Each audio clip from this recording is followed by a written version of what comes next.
So the strongest form of long-term money, which I'll call capital, is Bitcoin right now. And all these other assets are going to be traded in for Bitcoin. And there's no point creating a second or third Bitcoin because there's only one network that's going to win. The rest are just going to collapse against it. But the real point here is you want a commodity to be a store of value, and it needs to be an asset without an issuer. And Bitcoin is special because it's an asset without an issuer. And why would you want an asset without an issuer? You've said on plenty of occasions that Bitcoin in price. When will Bitcoin, in your view, or will anything derail that trajectory, in your view? No, I don't think so.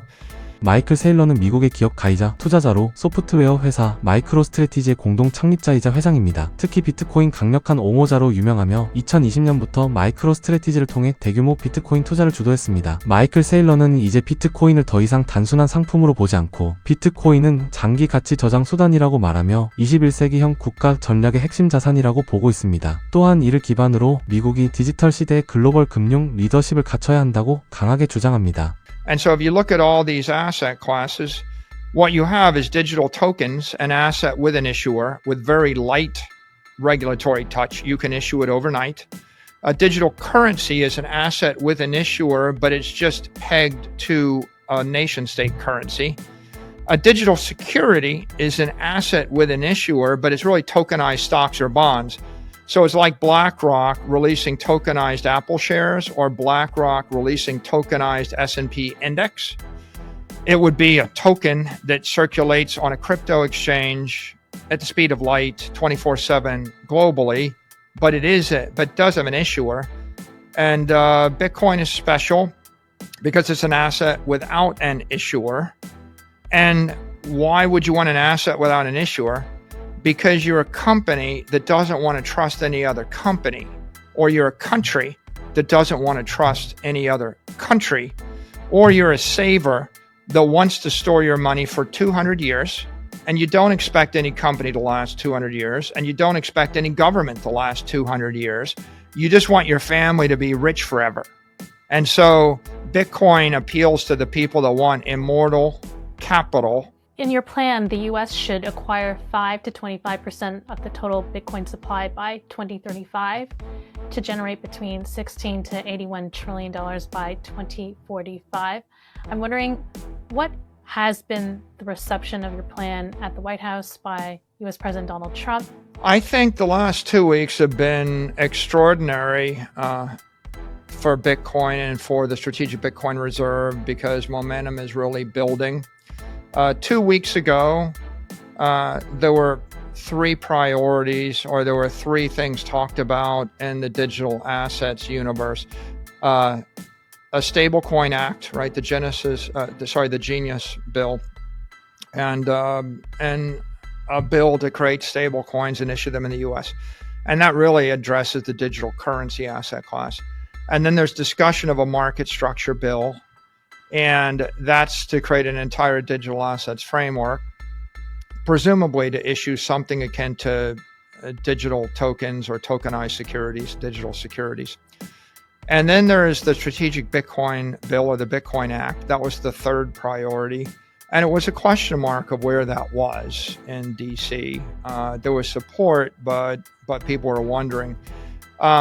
What happened in the past 2 weeks is the Strategic Bitcoin Reserve got elevated to a primary, if not the primary priority, with the executive order. So the president created it. And I think there are some very important things that happened. The president issued the executive order creating the Strategic Bitcoin Reserve. And in the executive order designated just Bitcoin to go in the reserve, said we should never ever sell it, don't sell the Bitcoin, and then directed the Secretary of Commerce and Treasury to look for budget neutral ways to acquire more Bitcoin. That was the strongest endorsement of any asset, I don't know, in 100 years, I think. by a president of the United States. You could imagine if the president has said, I'm directing the government to acquire silver and never sell it, and I want to buy more silver or pick any asset, it would have been an extraordinary announcement. I think that was followed up by the Digital Assets Summit. And in the Digital Assets Summit, the president reiterated those points, and the Secretary of the Treasury and the Secretary of Commerce and Small Business Administration all were present and reiterated their support. That actually was quite amazing, along with all of the industry leaders being in one place at one time, and of uniform mind.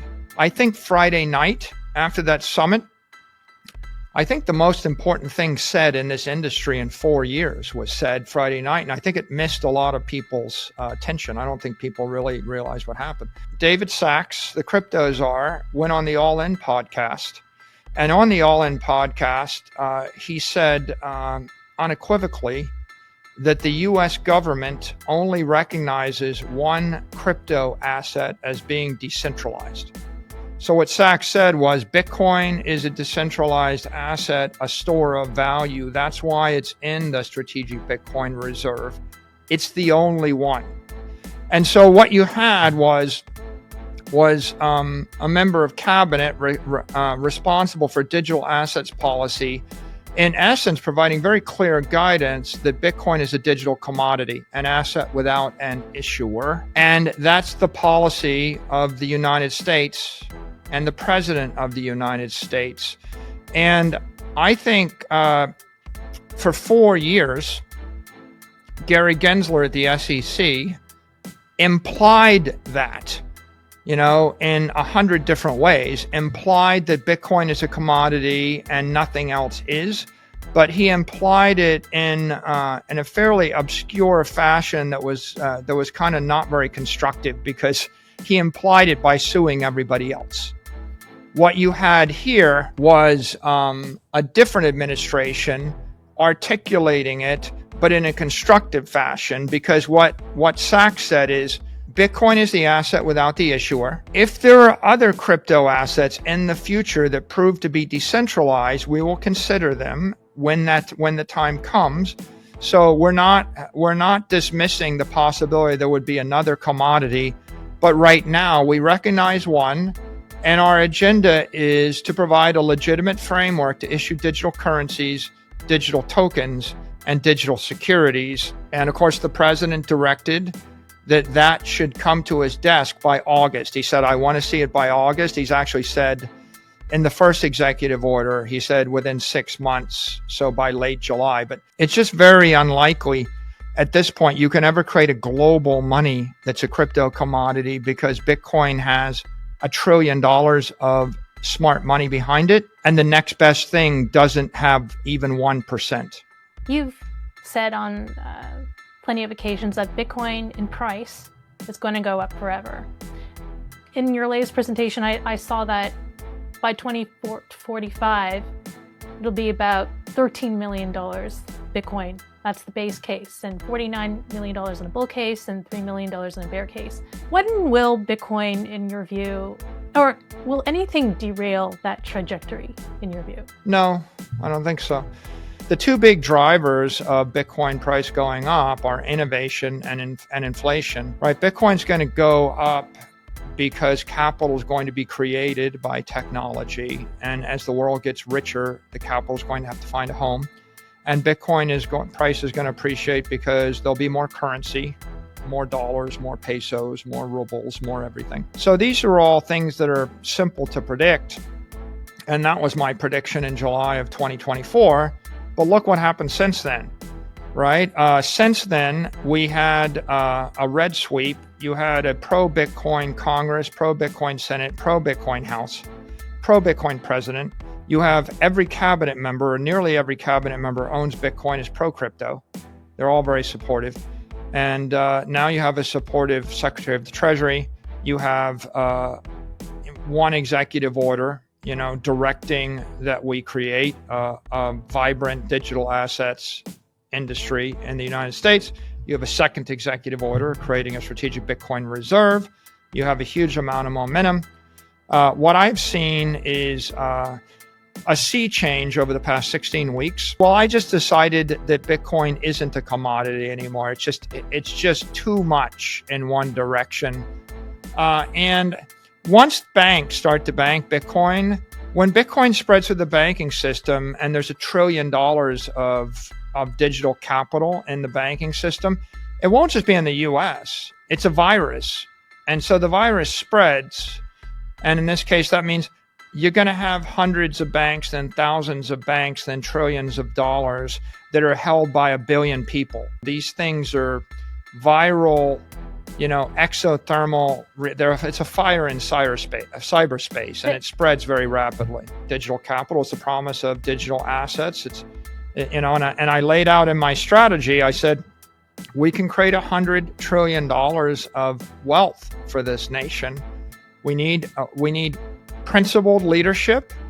We need a rational digital assets framework, and we need to remove, crippling restrictions that prevent innovators in the economy from moving forward as fast as they possibly could. 마이클 세일러는 디지털 통화는 마찰 없이 빛의 속도로 유통되어야 하며 이를 통해 스테이블 코인 산업이 크게 성장하고 미국 달러가 전 세계로 수출될 수 있다고 전망합니다. 그는 비트코인이 달러와 경쟁하는 것이 아니라 세계의 자본 자산과 경쟁하며 장기적인 가치 저장 수단으로서의 역할을 수행한다고 강조합니다. 2045년까진 무려 1,300만 달러에 도달할 것이라고 전망하며 영원히 가격이 오를 불멸의 자본이라고 말하죠. 우리는 객관적인 시각으로 투자를 해야 하고 지금 당장만 보고 투자할 게 아니라 미래를 보고 투자를 해야겠죠. 010-2472-0429 전화번호로 탈개미 적어서 문자 보내주시면 2025년 비트코인과 코인 시장에 대한 분석, 정보들 공유해드리겠습니다. 현재 우리에게 중요한 것은 이러한 정보를 어떻게 활용할 것인가입니다. 지금까지 영상 시청해주셔서 감사하고요. 다음에 더 좋은 영상으로 찾아뵙겠습니다. 감사합니다.